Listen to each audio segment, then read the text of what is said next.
আসসালামু আলাইকুম। আজকে রান্না করবো চিংড়ি মাছ দিয়ে দেশি লাউ। চিংড়ি মাছটা তেলের মধ্যে একটু ভেজে গেছে, মশলাগুলো রেডি। এবার দিয়ে দিব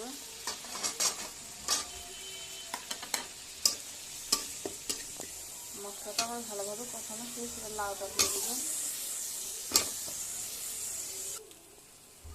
লাউটা ভালোভাবে ভালো করে কষাই নেব। এখন ঢেকে দেবো 5 মিনিটের জন্য।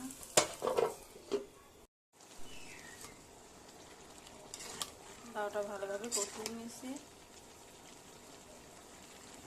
সুন্দর একদম সেদ্ধ হয়ে গেছে। পানি দিয়ে দেবো পরিমাণ মতো।